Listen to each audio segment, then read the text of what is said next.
السلام عليكم متتبعي مشاهدي قناة رشيد سبع، نتمنى انكم تكونوا بصحة جيدة. اليوم غادي ندير لكم واحد الوصفة ديال كوكيز بالشوفان والفواكه الجافة. خليكم مع الوصفة.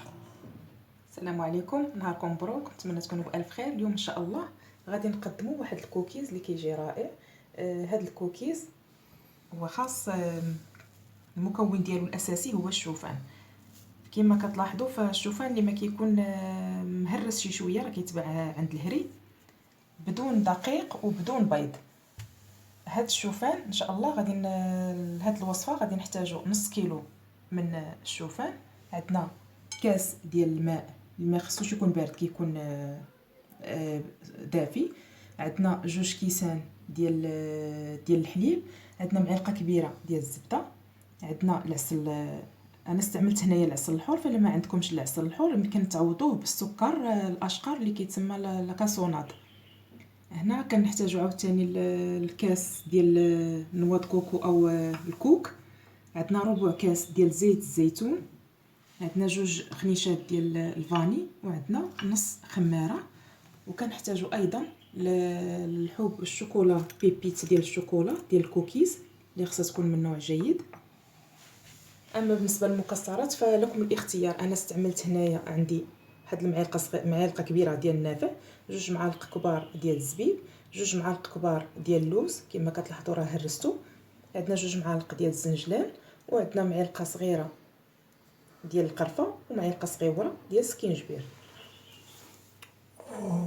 والبافو حبوب الخشخاش. حبوب الخشخاش. على بركة الله. كنوضعوا العناصر ديالنا مع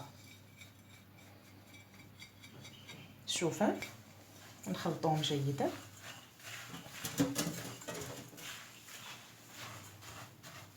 راه كيعطيو واحد الرائحه زوينه بزاف. نتوما لكم الاختيار، يمكن تستعملوا الزريعه، يمكن تستعملوا الكركاع، لاكاجو، اي نوع ديال المكسرات. انا هنا اكتفيت بهاد الانواع اللي موجود عندي في الدار.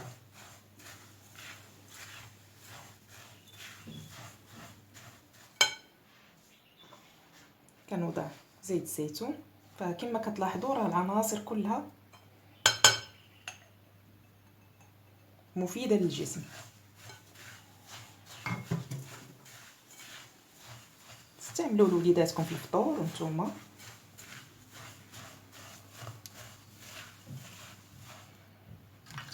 نوضعوا الخنيشات ديال الفاني.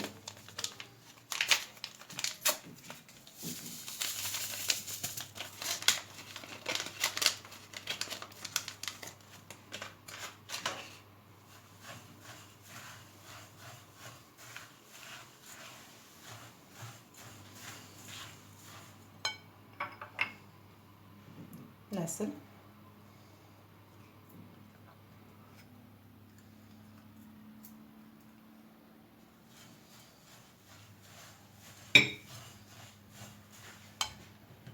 الزبده راه كتكون بدرجه ديال حراره المطبخ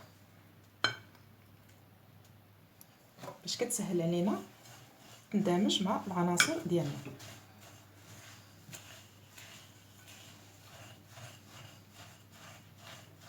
الشوكولاط راه ما كنستعملوش، كنخليوه حتى كنشكلوا لي كوكيز ديالنا. هذا كنديروه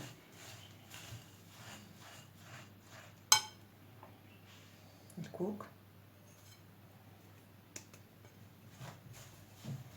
كما كتلاحظوا. ما استعملتش الدقيق وما استعملتش البيض.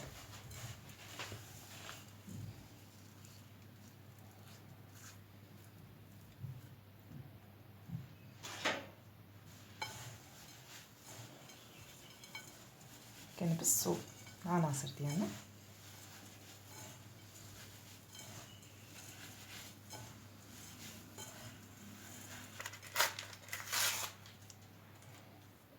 كنوضعوا ديك الخميشه ديال نص خميشه ديال الخميره الكيميائيه.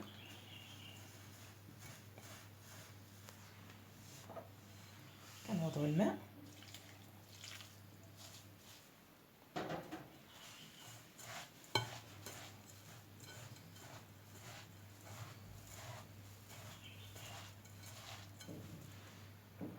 ثم كنضيفوا الحليب وكنخليوه كيرتاح لينا تقريبا واحد نصف ساعه حتى كيتشرب لينا داك العناصر، كتشرب لينا مزيان.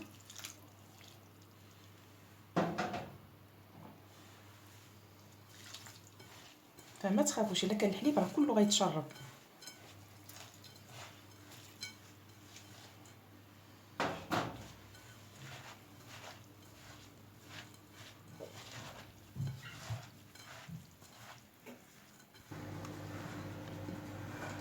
العجينه ديالنا بعد ما ارتاحت فكتلاحظوا راه ولات معسله، راه شدات راسها.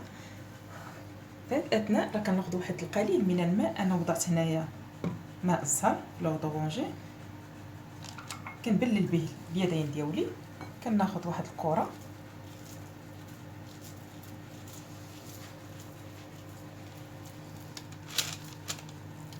كنسطحها على شكل كوكيز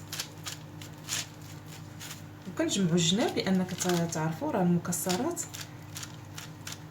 كتهرس مع الجناب، غير خصها تكون قد ما تبسطات لينا قد ما كتكون النتيجه رائعه.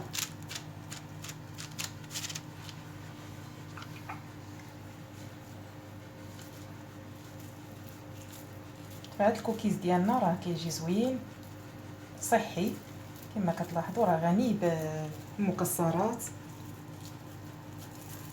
العسل الطبيعي، زيت الزيتون.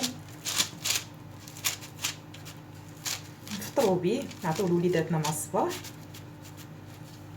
يدوه في الكوتي.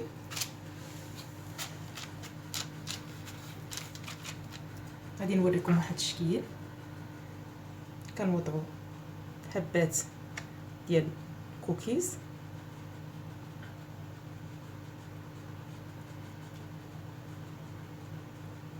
عفوا شوكولا ديال الكوكيز على هذا الشكل، بحال هذا الشكل هذا.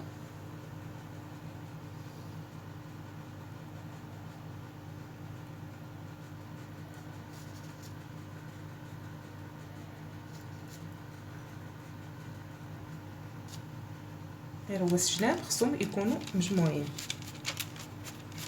حاولوا نجمعوهم بالاصابع ديالنا.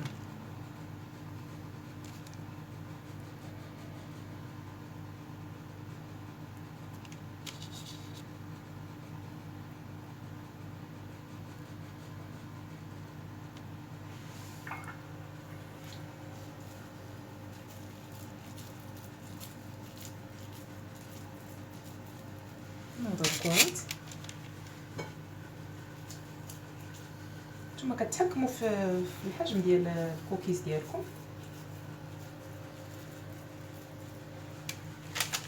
كتبسطوا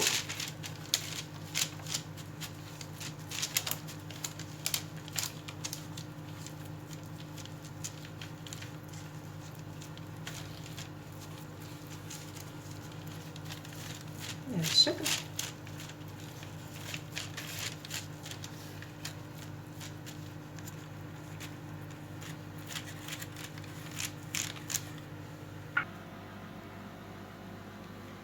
الكوكيز ديالنا بعد ما ساليناه فغادي ندخلوه للفران.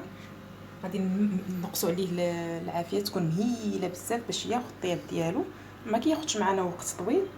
كما كتلاحظوا ما فيه لا طحين لا بيض لا حتى شي حاجه.